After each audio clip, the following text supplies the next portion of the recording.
Men in White by Mukul Kesavan is quite simply my all-time favorite cricket book. Many say it's not really a book because it's a collection of essays, but what essays! Superb writing and insightful, very insightful thoughts and very, very stimulating. For a self-admitted non-expert on the sport, I find his thoughts quite remarkable. We are going to read out our favorite excerpts from his book while he speaks his mind. Literally. Dravid is a great batsman who can do everything. He hooks, pulls, cuts, sweeps, flicks and drives, but his entire technique is centered on the need to make sure that the ball hits the ground first. Dravid's wristiness, the flourish in his shot making, evokes Vishwanath rather than Gavaskar. The best way of setting Dravid in the context of Indian cricket is to see him as Vishwanath's technique inhabited by Gavaskar's temperament.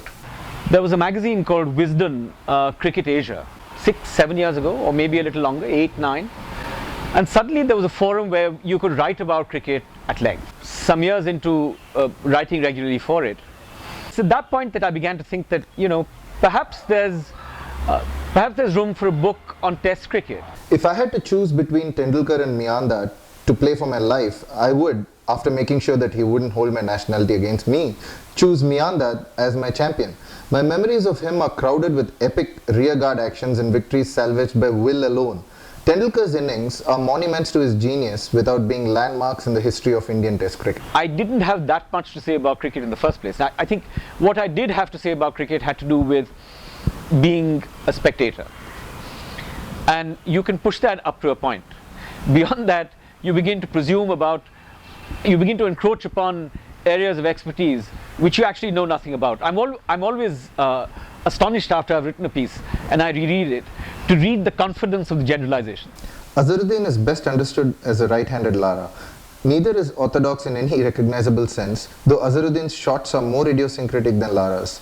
Both have extravagant backlifts, the same visceral aggression, the same difficulty with the very fast short-pitched ball. Think of Lara's travails against McGrath, and superficially similar problems with their public image. Though to be fair to Azhar, nothing he has said to the press has ever rivaled Lara's famously offensive outbursts.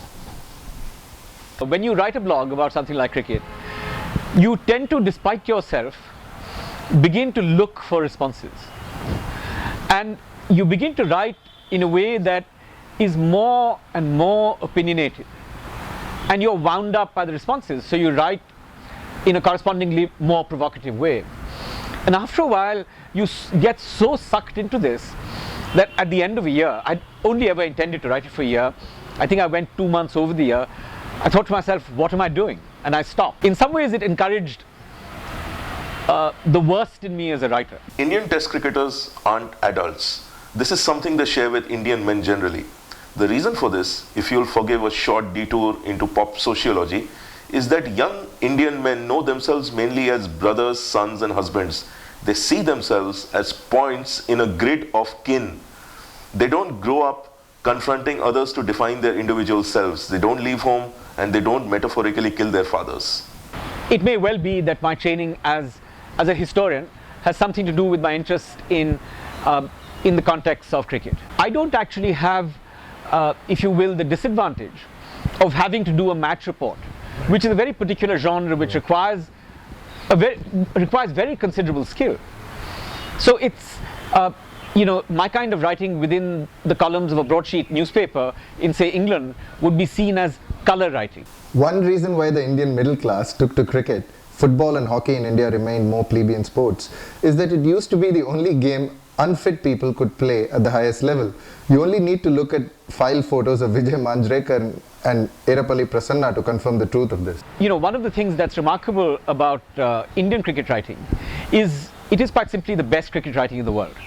I say this not out of any chauvinist sense, but because if you look at writers like Rahul Bhattacharya, Sharda Ugra, and many others I can name, these are people who write literate, cultivated, insightful, exciting prose. Some of them go on to write things other than cricket, but what is common to all of them is there's a kind of historical immersion, a literacy, a commitment to the game, which I, at any rate, very seldom find reading through the common or garden match reports that you find in an English newspaper. What cricket good cricket writing needs is, a willingness to drown yourself both in cricket and immerse yourself in the world. I dream of a cosmopolitan cricket league where the Mumbaikars, led by Ricky Ponting, take on the Kolkata Tigers, owned by Jay Dalmia, at the Eden Gardens in the finals of the Infosys Cup. The umpires would be neutral by default. In 2002 is when I wrote the piece about, just a kind of fantasy piece about, why can't first-class cricket, instead of being territorially defined, be defined in terms of franchises, rather like the English Premier League. But I have to say that no prescience was involved, because I was fantasizing about the domestic first-class game. What actually came to pass was a franchising of a form of the game which didn't exist in my consciousness at that time, which was 2020 cricket. And once you have the primacy of 2020 established, how are you going to create nurseries for test cricketers? It has a very, very fragile ecosystem, and I think with the heat that the IPL has generated, what we are seeing in cricketing terms is a fatal kind of global warming. That's when I noticed that several correspondents had trays of food and glasses of wine in front of them.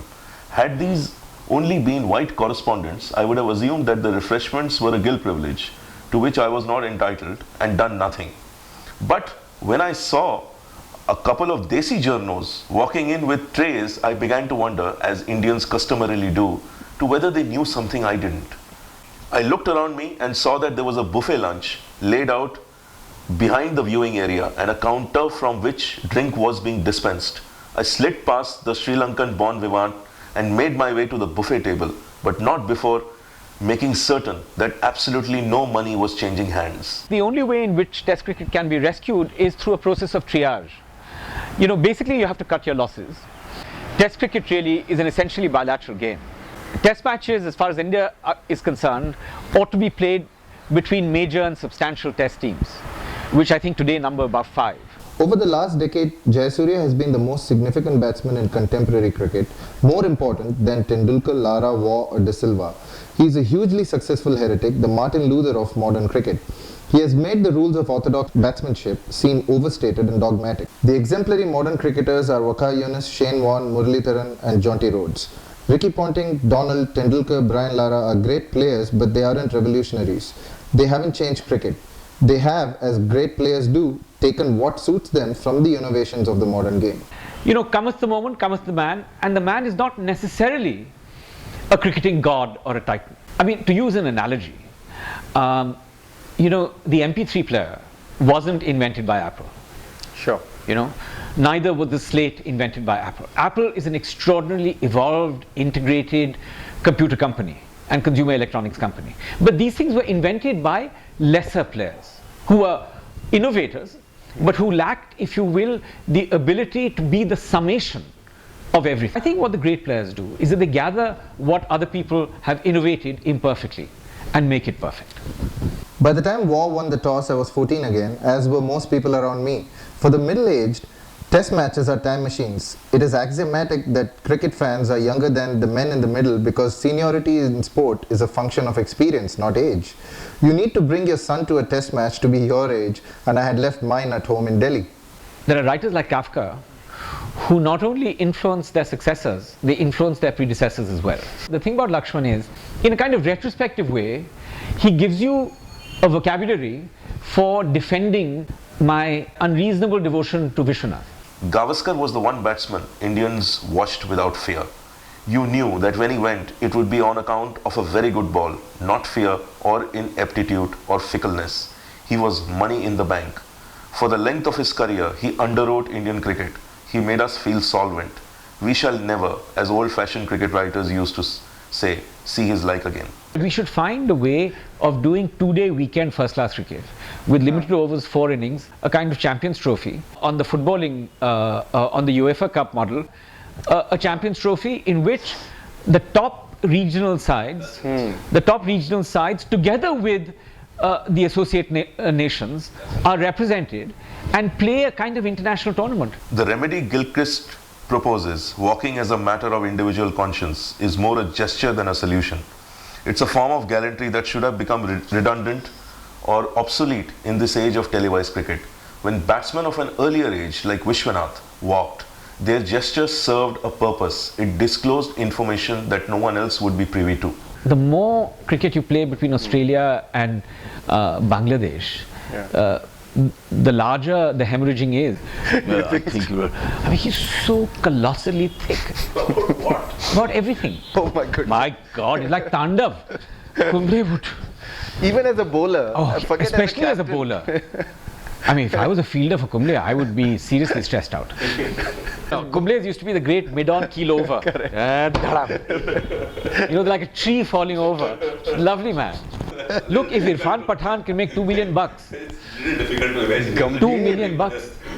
Yeah.